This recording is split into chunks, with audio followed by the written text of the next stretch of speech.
കഴിഞ്ഞ ദിവസങ്ങളിൽ സോഷ്യൽ മീഡിയയിലും രാഷ്ട്രീയ ചർച്ചകളിലും നിറഞ്ഞു നിൽക്കുന്ന ഒന്നാണ് ജമാഅത്ത് ഇസ്ലാമി ശൂറ അംഗം ഷെയ്ഖ് മുഹമ്മദ് കാരക്കുന്നിൻ്റെ ഒരു പ്രസ്താവന. ഇസ്ലാമിക് റിപ്പബ്ലിക്കിനെ തള്ളിപ്പറയാൻ ഒരു സത്യവിശ്വാസിക്കും കഴിയില്ല എന്നായിരുന്നു ആ വാചകം. കേവലം ഒരു വരി വായിക്കുമ്പോൾ ഇതൊരു തീവ്ര നിലപാടായി പലർക്കും തോന്നാം. എന്നാൽ എന്താണ് അദ്ദേഹം ഈ വാക്കുകൊണ്ട് അർത്ഥമാക്കിയത്? ഇറാനെയും താലിബാനെയും പോലെ ഒരു ഭരണകൂടത്തെയാണോ അദ്ദേഹം ഉദ്ദേശിച്ചത്, അതോ ചരിത്രപരമായ മറ്റെന്തെങ്കിലും അർത്ഥമുണ്ടോ? നമുക്ക് ഇതിൻ്റെ ഉള്ളറകളിലൊന്ന് ഇറങ്ങി പരിശോധിക്കാം.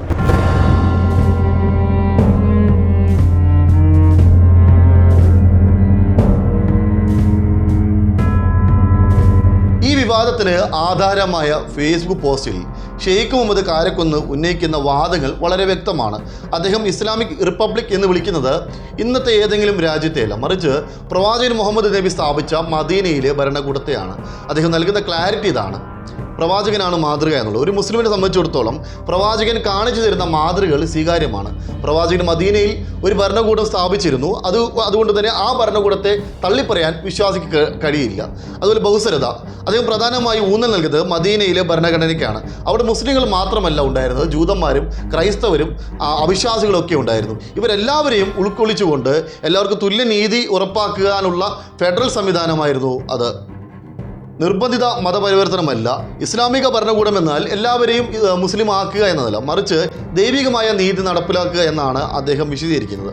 അതുകൊണ്ട് തന്നെ ചരിത്രത്തിൽ ആ നീതിപൂർവമായ ഭരണക്രമത്തെയാണ് താൻ അനുകൂലിക്കുന്നതെന്നാണ് കാരക്കുന്ന് വ്യക്തമാക്കുന്നത്.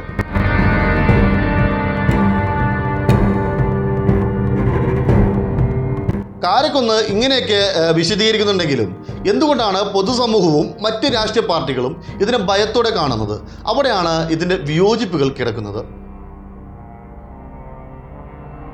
ഇന്ത്യ ഒരു ജനാധിപത്യ മതേതര രാജ്യമാണ്. ഇവിടെ ഭരിക്കേണ്ടത് ജനങ്ങളുടെ നിയമമാണ്, മത നിയമങ്ങളല്ല. ഇസ്ലാമിക് റിപ്പബ്ലിക് എന്ന ആശയം വരുമ്പോൾ അത് ദൈവിക നിയമത്തിന്, അതായത് ശരിയക്ക് പ്രാധാന്യം നൽകുന്നു. ഇത് ആധുനിക ജനാധിപത്യത്തിന് വിരുദ്ധമാണെന്ന് വിമർശകർ ചൂണ്ടിക്കാട്ടുന്നു. ഇസ്ലാമിക് റിപ്പബ്ലിക് എന്ന് കേൾക്കുമ്പോൾ സാധാരണ ജനങ്ങളുടെ മനസ്സിൽ ഓടിയെത്തുന്നത് ഇറാനിലെയും അഫ്ഗാനിസ്ഥാനിലെയും കർശനമായ മതനിയമങ്ങളാണ്. കാരക്കുന്ന് ഉദാത്തമായ മദീനയെക്കുറിച്ചാണ് പറയുന്നതെങ്കിലും ആ പദം ഉപയോഗിക്കുന്നത് തന്നെ തെറ്റിദ്ധാരണജനകമാണെന്നാണ് നിരീക്ഷകർ പറയുന്നത്.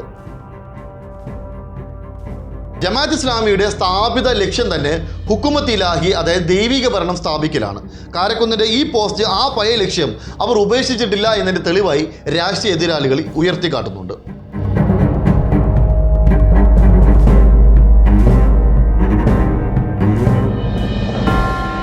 ഈ പ്രസ്താവന വന്ന സമയം വളരെ നിർണായകമാണ്. കേരളത്തിൽ UDFും ജമാഅത്ത് ഇസ്ലാമിയും തമ്മിലുള്ള ബന്ധത്തെ CPM ശക്തമായി ആക്രമിക്കുന്ന സമയമാണിത്. ജമാഅത്ത് ഇസ്ലാമി മതേതര മുഖം മൂടി അണിഞ്ഞ മതരാഷ്ട്രവാദികളാണ് എന്ന CPMൻ്റെ വാദത്തിന് അടിവരയിടാൻ കാരക്കുന്നിൻ്റെ ഈ പ്രസ്താവന അവർക്ക് വടിയായി മാറി.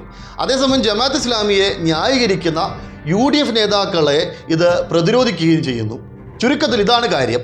ഷെയ്ഖ് മുഹമ്മദ് കാരക്കുന്ന് സംസാരിച്ചത് ഒരു വിശ്വാസിയുടെ ആത്മീയവും ചരിത്രപരവുമായ ബാധ്യതയെക്കുറിച്ചാണ്, അതായത് പ്രവാചകൻ്റെ ഭരണമാതൃക സ്നേഹിക്കുക എന്നത്.